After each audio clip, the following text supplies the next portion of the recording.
Bonjour l'équipe du DAR. Je vous avais promis de vous faire un point sur les fonctions exécutives et comment on peut les exploiter au maximum quand on fait des jeux avec les enfants. Donc je vous ai préparé 3 petites vidéos. C'est la première, c'est une petite vidéo seulement pour vous montrer quel est le modèle que j'utilise par rapport aux fonctions exécutives. C'est un modèle qui vient de l'université de Harvard, du Center of the Developing Child à l'université de Harvard. C'est un modèle qui parle de 3 fonctions exécutives principales. Donc on les sait tous, hein, les fonctions exécutives, c'est notre tour de contrôle personnel, c'est là où toute l'information va passer, va se prioriser, va trouver sa place et va atteindre les buts qu'on nous donne dans la vie. Donc les 3 principales pour l'université de Harvard, c'est la mémoire de travail, le contrôle de l'inhibition et la flexibilité cognitive. C'est vraiment les 3 qui vont se mettre en place dès un très jeune âge.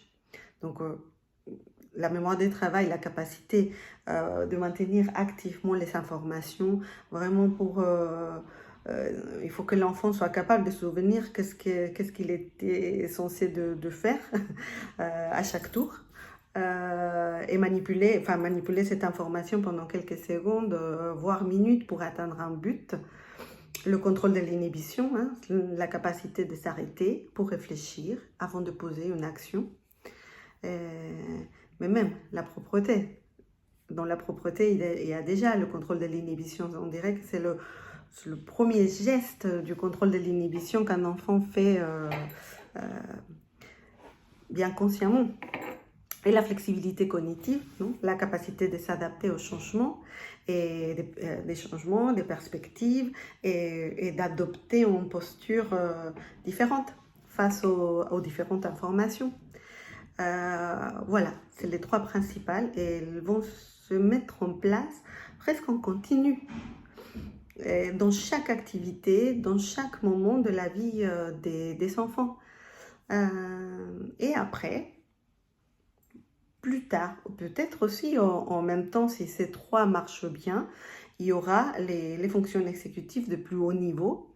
Donc, pour Harvard et pour moi, parce que j'adhère à ce modèle, c'est la planification, l'activation, rester concentré tout le long de la tâche, le raisonnement ou la métacognition et la solution des problèmes, la résolution des problèmes. Donc, pour moi, si les 3 principales ne se mettent pas en place de manière efficace, c'est compliqué d'accéder aux fonctions exécutives de plus haut niveau. Mais ce n'est pas pour cela qu'on ne peut pas les travailler, hein, mais je pense que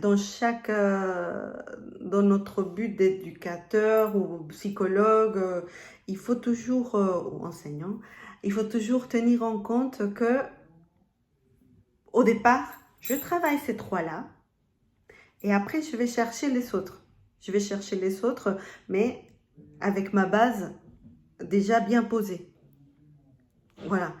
Et après, je voulais vous parler de ça aussi parce que